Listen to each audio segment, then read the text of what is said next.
Baiklah, sebelumnya saya informasikan dahulu kepada teman-teman mungkin yang baru melihat channel ini. Oke, kalau seandainya channel kita tembus di 2000 subscriber saja tembus, saya akan berikan giveaway sebesar 1 juta rupiah kepada subscriber setia channel ini tentunya, dan juga teman-teman yang bermasalah sama pinjaman online. Oke, jadi yang baru melihat channel ini silakan teman-teman subscribe dan like-nya. Siapa tahu ini menjadi manfaat dan juga berkah untuk kita bersama-sama. Amin amin ya robbal alamin.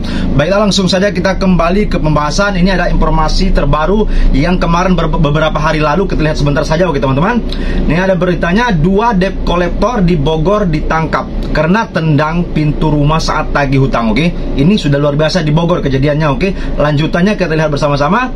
Berdasarkan pengakuan korban, kedua debt collector itu melakukan penagihan dengan cara tidak sesuai aturan. Mereka mengeluarkan kata-kata kasar hingga menendang pintu rumah korban.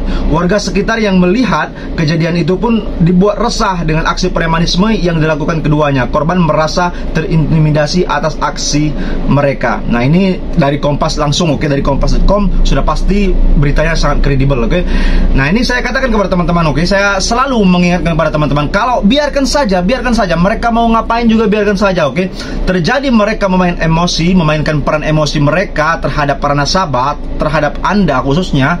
Kalau mereka terjadi emosi menendang rumah Anda ataupun menarik barang Anda, berbuat kasar apapun itu yang mereka lakukan, oke, mereka akan ditindak pidanakan, bisa dilapor ke pihak yang berwajib, dan bisa, oke, para warga melaporkan mereka karena sudah keterlaluan dan sudah membuat onar di suasana di halaman rumah orang lain. Oke, dan itu sudah dilakukan sama 2 debt collector ini yang berada di Bogor kemarin. Oke, jadi teman-teman tidak usah Anda terlalu keras kepada debt collector. Kalau seandainya mereka datang, ya silakan datang saja.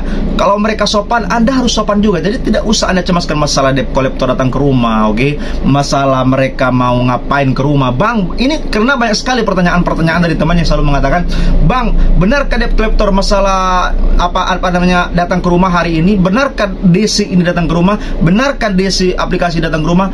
Tenang saja, semoga Anda saja, kalau seandainya diri Anda tenang, semuanya akan teratasi. Oke, jangan main emosi, jangan Anda khawatirkan, jangan lari dari rumah Anda. Tenang saja, bawa hidup Anda itu jangan santai. Kalau mereka benar datang, silakan datang ke rumah. Yang takutnya bahwa mereka belum tentu datang ke rumah, tetapi Andanya sudah ketakutan. Oke, Andanya sudah kecemasan, Anda yang sudah lari dari rumah, bahwa mereka belum tentu datang ke rumah Anda. Jadi teman-teman semuanya yang menonton setia channel ini, selalu saya tekankan, oke, selalu saya tekankan, yang paling penting mental dikuatkan. Oke, psikologis Anda jangan terganggu. Oke teman-teman semuanya, semoga ini bisa menjadi acuan kita bersama-sama. Jangan sampai mental kita lemah, ngedon gara-gara intimidasi ataupun gertakan-gertakan dari DC pinjol. Kalau memang terjadi mereka emosi, silakan laporkan, mereka akan dirugikan. Oke, seperti itu. Dan jangan sampai nasabah-nasabah atau teman-teman semuanya melakukan kekerasan terhadap DC pinjol, melakukan intimidasi ke mereka. Biarkan saja mereka mau melakukan apapun. Kalau memang terjadi tidak menyenangkan bagi Anda, silakan Anda laporkan. Oke, saya meyakinkan kalau Anda santai menghadapinya, mereka juga santai. Kalau mereka keras, silakan. Apa yang harus Anda tindak lanjuti, silakan Anda lakukan. Oke, tidak usah Anda cemaskan teman-teman, tidak usah Anda khawatirkan. Semakin Anda khawatir, semakin Anda kecemasan, semakin Anda pusing memikirkannya, semakin di sanalah Anda menjadi prioritas, dan di sanalah Anda menjadi bulan-bulanan para DC pinjol, dan Anda bisa melakukan tindakan-tindakan yang di luar batas. Tindakan di luar batas seperti apa yang Anda lakukan? Ya seperti misalkan pinjam sana, gali aplikasi sana, gali aplikasi sini, bahkan emosi Anda tidak terkendali, bahkan bisa marah-marah kepada keluarga Anda, bahkan anak istri Anda bisa marah-marah. Oke, tidak jelas dampaknya apa. Jadi semakin Anda terbawa emosi, semakin itulah membuat rusak hidup Anda. Kita bawa santai, relax, bahwasanya ini bisa hutang yang biasa-biasa saja. Kalau Anda rezeki lebih, silakan, akan dilunaskan, akan kita lunaskan hutang-hutang pinjol ini. Oke, kalau belum ada yang mau bagaimana lagi, masa kita harus jual barang-barang kita, masa kita harus melakukan tindakan kriminal di luar sana untuk membayar pinjol, kan tidak bagus.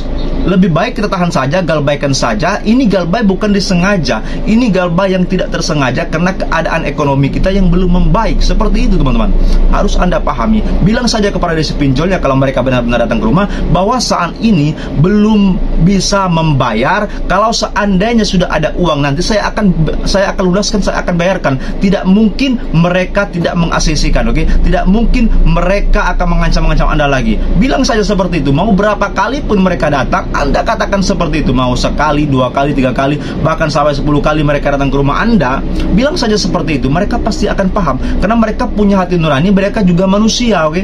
Kalau mereka sudah melakukan kekerasan, itu salah mereka sendiri. Anda bisa melaporkan mereka ke pihak yang berwajib, dan mereka akan dikenakan pasal-pasal yang berlapis karena sudah mengancam, membuat onar di rumah orang. Itu sudah ada pasalnya, oke? Sudah di luar kontak dari utang piutang, oke? Udah masuk ranah pidana. Jadi teman-teman semuanya, penonton setia channel ini, tidak usah Anda cemaskan hal-hal yang seperti itu, oke? Paling penting kuatkan mental.